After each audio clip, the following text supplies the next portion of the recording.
कि भाई उनकी स्ट्रेंथ कम हो जाएगी। हम इतना बोलते हैं, लेकिन हम अपने बच्चों को, कौन अपने बच्चों को जो है उर्दू मीडियम स्कूल में पढ़ाना चाहता है? बोलिए। जो असातिज़ा आज उर्दू मीडियम स्कूल में तालीम दे रहे हैं, वो अपने बच्चों को इंग्लिश मीडियम स्कूल में भेजते हैं कि भाई उनकी स्ट्रेंथ कम हो जाएगी। हम इतना बोलते हैं, लेकिन हम अपने बच्चों को, कौन अपने बच्चों को जो है उर्दू मीडियम स्कूल में पढ़ाना चाहता है? बोलिए। जो असातिज़ा आज उर्दू मीडियम स्कूल में तालीम दे रहे हैं, वो अपने बच्चों को इंग्लिश मीडियम स्कूल में भेजते हैं और वो पढ़ाते उर्दू मीडियम स्कूल में हैं। तो कहीं ना कहीं ये सबकी जिम्मेदारी है। उर्दू जहाँ तक प्राइवेट स्कूल जो आप कह रहे हैं, जो बेंगलोर में 1000 स्कूल्स हैं, कोशिश करेंगे उनको भी बुला के बात करने की। पहले वो काम करिए, उससे उर्दू का वो होता है। तो ये नहीं करना चाहिए, आपका मतलब? नहीं, आपको शायद इस उन्वान का यानी अब प्रेजेंट मुस्तकबिल चैलेंजेस क्या हैं, उसके ऊपर भी बहस होगी उसमें। तो इन माहिरीन की राय लेकर जो है, ये कोई ना कोई राय अमल लेकर जो है उसके ऊपर काम करेंगे, ज़रूर करना है। मेरे घर में मेरे बच्चे उर्दू नहीं बोलते, उन्हें उर्दू नहीं पढ़ते, बोलते हैं। मैं उर्दू मीडियम में पढ़ा हूँ, मेरे बच्चे पूरे जो है इंग्लिश मीडियम में पढ़े। मेरे पोतिया अब जो है 3rd जनरेशन, वो भी इंग्लिश मीडियम में पढ़ रहा है। लेकिन घर में उर्दू से बहुत ज़्यादा मोहब्बत करता है, हमारे से ज़्यादा। एक मुशायरा करवाइए आप, उसमें देखिए बूढ़ों से ज़्यादा नौजवानों की तादाद रहेगी। उर्दू से दिलचस्पी है, लेकिन उर्दू से दूर है वो, मजबूरन। क्या वजह? गवर्नमेंट ना, उर्दू सिर्फ गवर्नमेंट स्कूल में पढ़ाई जाती थी। आज गवर्नमेंट स्कूल जो है कि उनकी खस्ता हालत है। जो प्राइवेट स्कूल्स हैं वो उर्दू पढ़ाना नहीं है। मैं आपको बता रहा हूँ, आप यहाँ स्कूल है, ये स्कूल है जहाँ पर हम बैठे हैं, अलमीन कंबल पोश स्कूल। यहाँ एडमिशन्स पिछले साल सिर्फ 50 बच्चे थे यहाँ पे। आज जो है इसकी हालत, यहाँ के लोकल MLA उनके मदद से, उनके ग्रांट से जो है यहाँ कुछ हम लोग काम कर रहे हैं। तकरीबन 50 नए एडमिशन्स हुए हैं। यहाँ पहली से 5वीं जमात तक कन्नड़ा मीडियम है, बाद में जो है इंग्लिश मीडियम है। कोई भी ज़बान जो लिंग्विस्टिक माइनॉरिटी ज़बान कही जाती है, माइनॉरिटी ज़बान, उर्दू हो, मराठी हो, तमिल हो, तेलुगु हो, ये सब स्कूलें जो हैं आज बंद होती जा रही हैं। हर कोई चाहता है कि उस स्कूल में जो है वो तालीम नहीं मिल रही है जो उनको चाहिए, तो वो इंग्लिश मीडियम स्कूल्स की तरफ जा रहे हैं। हमारी जब हुकूमत, जब यानी पिछली हुकूमत में, सिद्धरामैया साहब की हुकूमत में, तनवीर सेठ जब एजुकेशन मिनिस्टर थे, तो उन्होंने मौलाना आज़ाद स्कूल्स का शुरू किया। वो बहुत बेहतरीन स्कीम थी।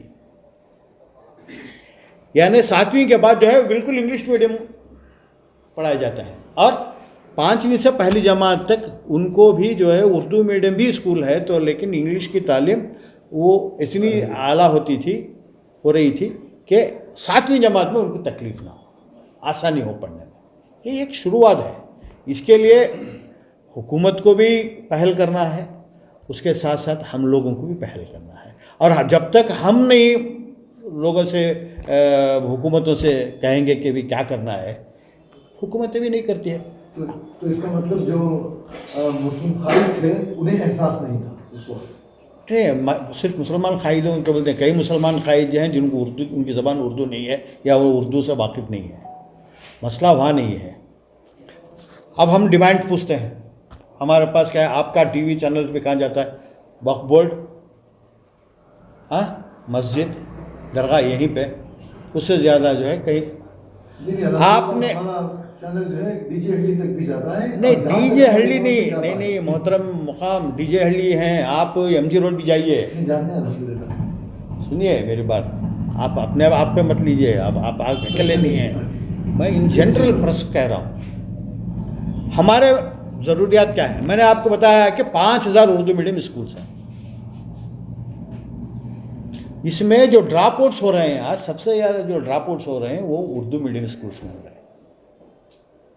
उर्दू मीडियम 5 लाख बच्चों में जो है ज़्यादातर ड्रॉप आउट्स गवर्नमेंट स्कूल्स में हो रहे हैं, इसलिए कि वहाँ इंफ्रास्ट्रक्चर ठीक नहीं है। हमारे आबिद असलम साहब ने मुझे रोक दिया उस वक्त। इंफ्रास्ट्रक्चर में ख़ासकर उर्दू मीडियम गवर्नमेंट स्कूल्स में गर्ल्स जो हैं उनका ड्रॉप आउट ज़्यादा है, इसलिए कि वहाँ टॉयलेट्स नहीं होते। ये मसला सिर्फ मुसलमानों का नहीं है, सभी बच्चों का है, लेकिन हमना फिक्र हमारी है।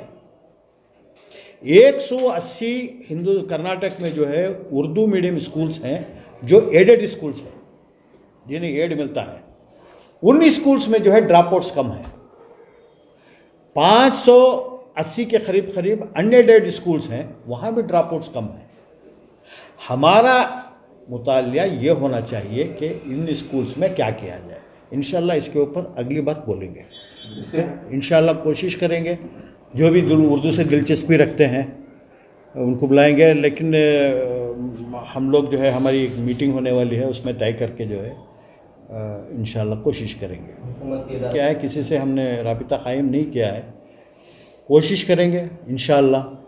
यहाँ वो कर्नाटका उर्दू एकेडमी से भी सोच रहे हैं मिले, NCPL से भी जो है कोशिश करेंगे वहाँ से भी कुछ इमदाद मिले।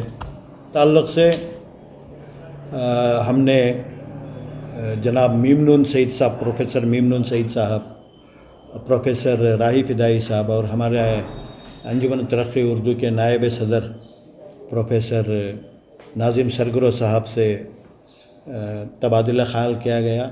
उनसे जो है राय मशवरा किया और उसके बाद जो है इसका उन्वान भी तय किया गया। मैं गुजारिश करता हूँ आप लोगों से, आप इलेक्ट्रॉनिक मीडिया से, कि भाई ये पैगाम जो है आप ज़्यादा से ज़्यादा फैलाएं, ताकि इसलिए कि इस उन्वान पे मुल्क में आज़ादी के बाद पहली बार इस टॉपिक के ऊपर जो है एक सेमिनार होने जा रहा है।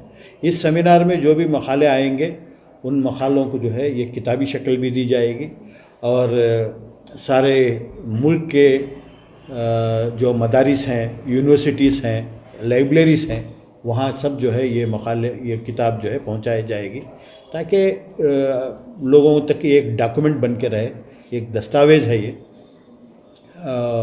उर्दू के लिए हमसे जो भी उर्दू की तरक्की के लिए चाहिए हम लोग करने की कोशिश कर रहे हैं।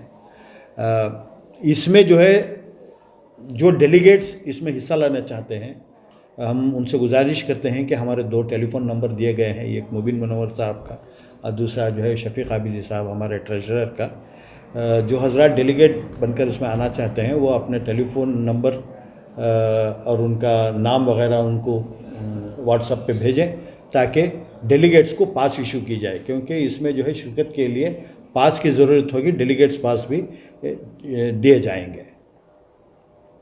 कितने लोग जमा होंगे? ये डेलीगेट्स है, ये इसमें जो है सेमिनार में भीड़ जमा करना नहीं है। इसमें जो है प्रोफेसर्स, लेक्चरर्स और जो तालिब इल्म, जो स्टूडेंट्स उर्दू से ताल्लुक़ यूनिवर्सिटीज़ में हैं, इन सबको हम मदऊ करेंगे, लेकिन पास ही होगा जिनको, यानी ये लिमिटेड होगा, बहुत क्राउडेड नहीं होगा। हर मकाले के बाद जो है मकाले निगार से कुछ लोग सवालात भी करेंगे, उसकी वजाहत करनी पड़ेगी उनको। तो ये सब चीज़ें हैं। तो ये आम इजलास नहीं है, ये डेलीगेट्स सेशन है। तो 2 दिन का सेशन होगा, क्योंकि 26 लोग हैं और भी कई माहिरीन शायद इसमें शिरकत कर सकें, करने की उम्मीद भी है। डेलीगेट सेशन होगा, इसमें जो है सिर्फ डेलीगेट्स ही इसमें शिरकत कर सकेंगे। तो हमारी ये गुजारिश है कि जो इसमें शिरकत करना चाहते हैं, जो इसमें दिलचस्पी रखना चाहते हैं, वो हमारे मुबिन मुनव्वर साहब और शफीक आबिदी साहब से राबिता कायम करें, उनको जो है डेलीगेट्स पास दिए जाएंगे। मुफ्त रहेगा सर दाखला? जी बिल्कुल मुफ्त रहेगा। जो जगह और तारीख तय रहेगी? तारीख़ पहले हफ्ते में है। इंशाल्लाह आपसे दोबारा मुलाकात करेंगे। हम चाहते हैं कि आप बार बार हमसे मिलें, हम आपके ज़रिए जो है बार बार लोगों तक पहुंचने की कोशिश करें। मकाम और तारीख़ जो है आइंदा आपसे मुलाकात में इंशाल्लाह किए जाएंगे। और जितने भी माहिरीन आ रहे हैं वो हर एक सब्जेक्ट के ऊपर अपने मकाले पेश करेंगे, और उनका जो उन्वान होगा वो भी आपके सामने अगली नशिस्त में, अगली प्रेस में जो है वो भी रिलीज़ करेंगे। अंजुमन तरक्की उर्दू अदब अब उर्दू कर्नाटक शाख के सदर मोहतरम जनाब मोहम्मद उबैदुल्लाह शरीफ साहब ने आप तमाम के सामने तफसीलन बात रखी। इस सेमिनार के लिए 2 रोज़ा सेमिनार के लिए हम हिंदुस्तान भर से तकरीबन 25-26 माहिरीन से बात हुई है, उनकी मंजूरी भी मिल गई है। उसमें साबिक़ सदर शोबे उर्दू ESV यूनिवर्सिटी तिरुपति के प्रोफेसर सत्तार साहिर साहब, प्रोफेसर सैयद सज्जाद हुसैन साहब साबिक़ सदर शोबे उर्दू मद्रास यूनिवर्सिटी, प्रोफेसर नसीमुद्दीन फरीद साहब साबिक़ सदर शोबे Urdu Maulana Azad National Urdu University Hyderabad, professor Syed Fazlullah Mukarram Hyderabad, जनाब Aslam Mirza Aurangabad, doctor Yahya Nashid, doctor Khaji Ziya Maulana Azad University Bangalore, Ghazanfar Iqbal साहब गुलबर्गा, अतीक़ अहमद साहब मैसूर, प्रोफेसर हमीदुद्दीन अकबर साहब गुलबर्गा, प्रोफेसर मजीद बेदार, डॉक्टर राही फ़िदाई साहब, डॉक्टर बशीरुल हक़ साहब वेलूर, प्रोफेसर मोइनुद्दीन जीना बड़े साहब, डॉक्टर प्रोफेसर अहमद महफूज दिल्ली, मौलाना उमेर सिद्दीकी नदवी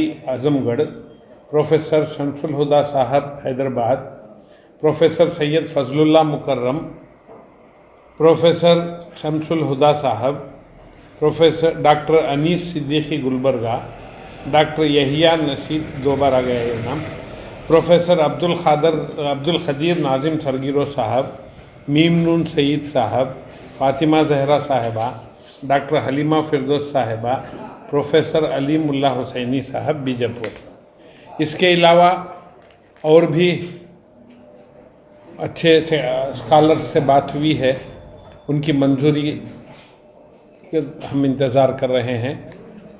इंशाअल्लाह इसमें हम चाहते हैं कि हमारे रब्बी शेख अली साहब भी शिरकत करें। उसके लिए मदू करने के लिए उनको फ़ोन में कुछ सुनाई नहीं देता, इसलिए सदर साहब ख़ुद जा रहे हैं कल इंशाअल्लाह, उनको भी मदू करने का इरादा है। हम चाहते हैं कि उर्दू की बक़ा, उर्दू की तरक्की के लिए, जैसे कि हमारे अंजुमन तरक्की उर्दू अपने नाम से वाज़ेह है कि अंजुमन तरक्की उर्दू की तरक्की के लिए ये अंजुमन बनाई गई है, मगर अलमिया ये रहा है कि गुज़िश्ता 20-25 साल से इस अंजुमन की कोई रुदाद ही नहीं थी। जैसे कर्नाटक में बस थी अंजुमन, नाम के लिए कोई ठोस काम नहीं हुआ था। मुतहर्रिक शख्सियतों की शायद तलाश थी, उसमें जनाब उबैदुल्लाह शरीफ साहब को बहुत से लोगों ने आकर मुलाकात की और उनसे चाहा कि ये तरक्की उर्दू अंजुमन की बागडोर उनके हाथ में लें। उस वक्त से जैसे कि इन्होंने कहा, आप जानते हैं, वेबसाइट का भी इजरा हो गया, उसमें प्रोफेसर अख्तरुल वासी साहब भी आए हुए थे, वो भी इजरा हुआ है और इंशाअल्लाह बहुत से काम हैं, आइंदा वो होंगे। जब तक ये हमारा उर्दू तरक्की उर्दू की शाखें भी बन गई हैं, उसका भी अनाउंस होना है, इंशाअल्लाह वो भी अनाउंस हो जाएगा। अब सबसे ज़्यादा अब मिसाला निगार हज़रात की जो आमद है वो उसके ऊपर ज़्यादा तवज्जो है और इंशाअल्लाह ये अगस्त के पहले हफ्ते में ये सेमिनार करने का इरादा है।